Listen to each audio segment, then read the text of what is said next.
What's going on, y'all? It's your boy, Easy Root, and I'm back again with another one. Terence Bud Crawford reacts to beating up Earl Spence in a one-sided fight, a complete domination. I mean, an embarrassment, because it was just a one-sided fight. We expected Earl Spence Jr. to put up a fight.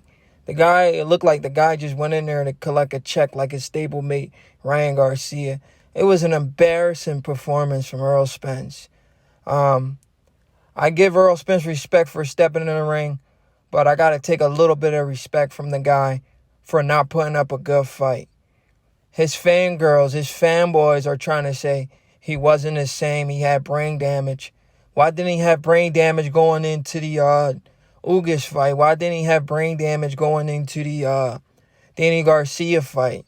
And that's right off of the car accident. Like, get the freak out of here, bro. Just take a L. You lost a lot of money, and you're trying to make up excuses for this guy when we've been telling y'all all he had was a jab. And we're going to listen to Terence Crawford tell us the same thing. All this guy had was a freaking jab. We took away the jab, and we took away the body shots, and he was nothing. And Crawford is the best fighter in the world. This is the Terence Bud Crawford era, whether you refuse to give him credit or not. But he's going to get his flowers regardless of how you believe. It is what it is. Your boy Earl got cooked. The big fish got fried. It was a feast. We had a lot to eat, and we are full. And we going to get him again in the rematch if he's stupid enough to take the rematch. So we going to listen to Crawford tell you casual fangirls what happened to your boy Earl Spence. He's a basic fighter. I've been telling you people this. He's only winning these fights on size and activity. These little guys couldn't deal with him. But we got a little guy who's a dog, who has all the skills in the world. And that was Terence Bud Crawford, and he wasn't afraid to bully the big fish and show him his levels to this. Size don't win fights, especially if we're in the same weight class. Let's listen to Bud Crawford tell you guys what I've been telling you for 5 freaking years. Welcome to the Portrait Podcast. Sit down, we on it now. He didn't say nothing. No. Might as well go and put him on the show. It's going down. Listen, that's my son, Shaddai. He'll be in at the end of the show. You know how I do. We freestyling it. He's the motivation for today. All that being said, we got Scruncho all the way to the right. Y'all should know him by now. You got Mike P in the middle. Hello. You should know those glasses by now. Yeah, these different today. Money-making glasses. Yeah, money-making. Hey, you might have a bet for you. Man, I've been saying for years this Carson guy is a casual. Carson's a casual. Is that the Carson dude, the black guy? Or the Carson guy is the white guy? He might be the black guy. Well, these two dudes on Sean Porter podcast are casuals. The white guy isn't there. I'm not talking about these two dudes. I'm talking about the host that Sean Porter hosts with. These dudes are complete casual. Sean Porter was telling these dudes Crawford was going to win the fight. This is a guy who got in the ring with both Crawford and Spence. He said, everything I wanted to do, Crawford was ready for it. It wasn't like that with Spence. I was surprised what I was doing to Spence. But every time I wanted to do something, Crawford was ready for it. Sean Porter was telling these casuals, and they still was picking Earl Spence Jr. And I hope they bet money so they can lose a lot of money. I hope they lost money so guys like me can feel good, because we try to warn you guys. We try to educate you guys on the sport of boxing. It's okay to be a fan, but it's another thing to be a fanboy. And you guys were fanboying for this Earl Spence Jr. guy.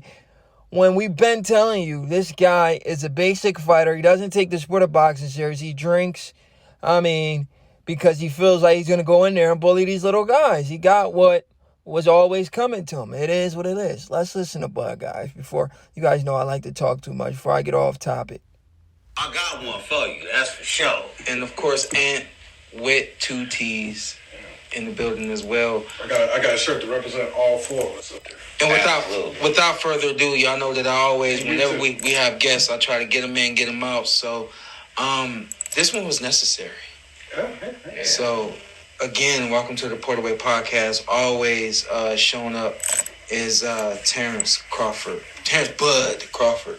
Yeah, put the bud on me. Yeah. I better be able to hear you, too. What up, big dog? Unmute yourself. What's up with it? What's Here up he with is. it? I knew it. Go ahead. Oh, what's up with it, bud? Hey, Terrence, they said I can't wait to see your face. I said when Terrence come on. I said I already faced him. This is one of the guys I'm talking about. I forget his name.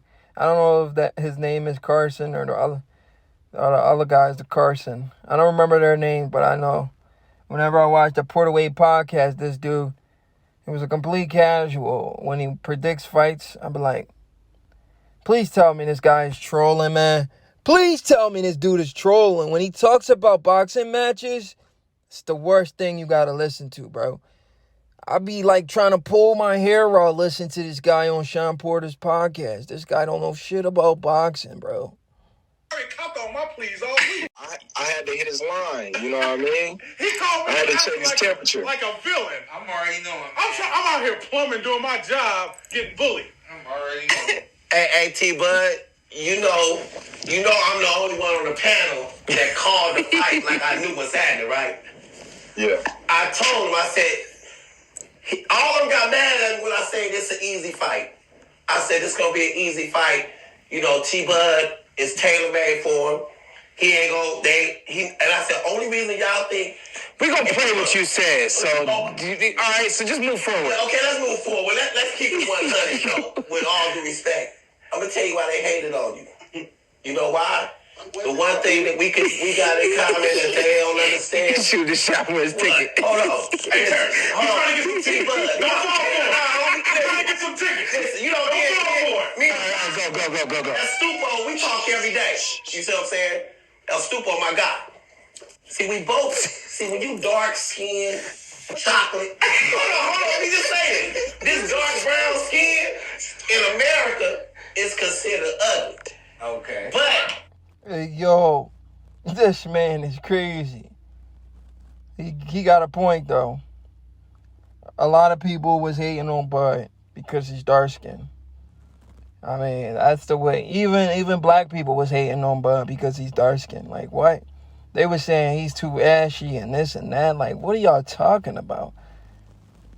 A lot of you dudes are gay when it comes to the sport of boxing. There's too many gay people that follow the sport of boxing. This is a manly sport. Why do gay people watch this sport? If y'all are gay, why y'all watching this? I guess because y'all watching because y'all like to look at men. Like, you guys are weird, bro. Like, cut that weird stuff out, bro. Like, they was hating on a man because of his skin color. A lot of these Earlsexuals. They were saying, oh, he's too dark-skinned, all kinds of weird stuff. Like, what that got to do with boxing and fighting? Being dark-skinned means you're going to lose a fight? Like, what is wrong with these dudes, man? And you're black. Black comes in every single shade, bro. Like, I don't understand these low IQ people that try to talk boxing, bro. Y'all give me headaches, bro. But I'm trying to get to the point, but, you know, my man right here was spitting some bars, even though it was kind of funny, but he right. when you put a talent or a gift to it, then you accept it. But here go where they hated on you at. Whenever you add that hood mentality to it, and they know you're a real one, it make now they throw your brand out under the bus, but on top of the bus, because they don't want to market you, because you too raw. Raw is another word for hood. And when they know you hood and you dark, man, they was hating on you. So they gave all the privileges to Spence, so he got to talking to you like he was doing you a favor. Only reason we having this fight is because of me and which is true, but at the end of the day, you see what happened. Hey, bud, I gotta give it up to you, I'm gonna be 100 with you. I believed in the big fish.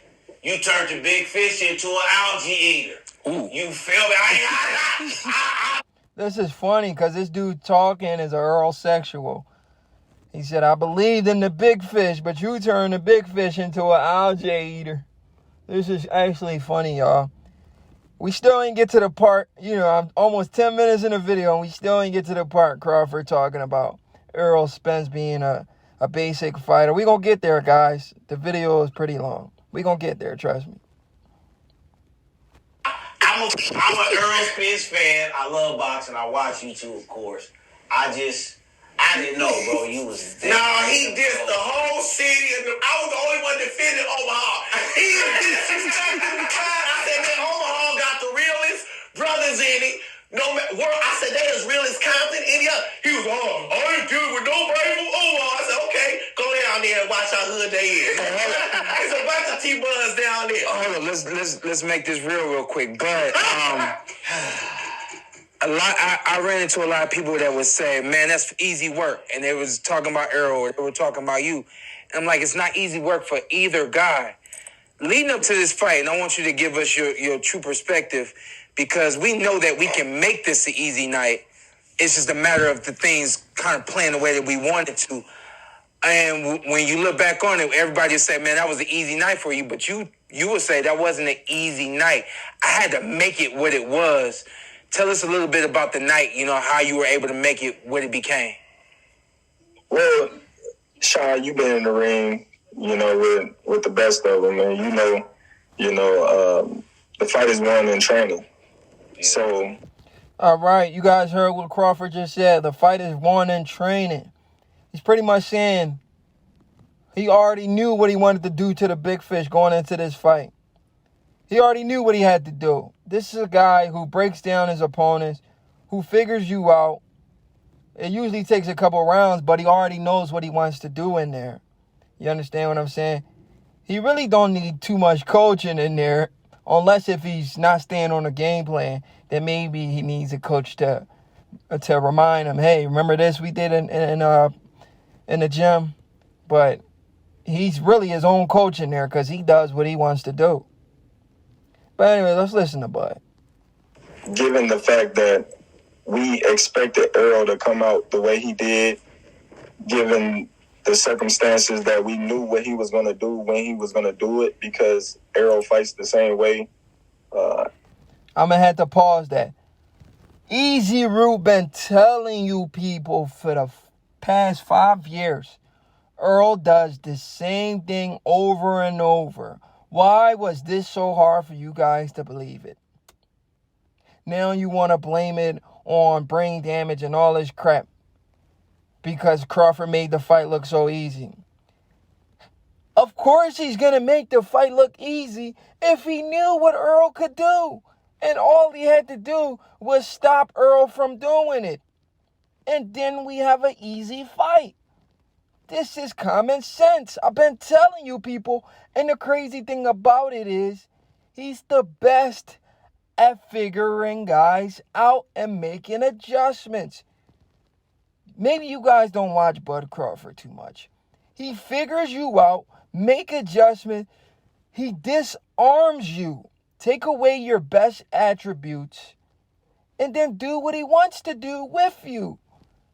Why did you believe he couldn't do that to Earl if he's been doing it to everybody he's been in the ring with? That's just how he fights. He does it to everybody he gets in the ring with. And the crazy thing about it, he's a better boxer than Earl. And he's the bigger puncher. This is crazy, bro.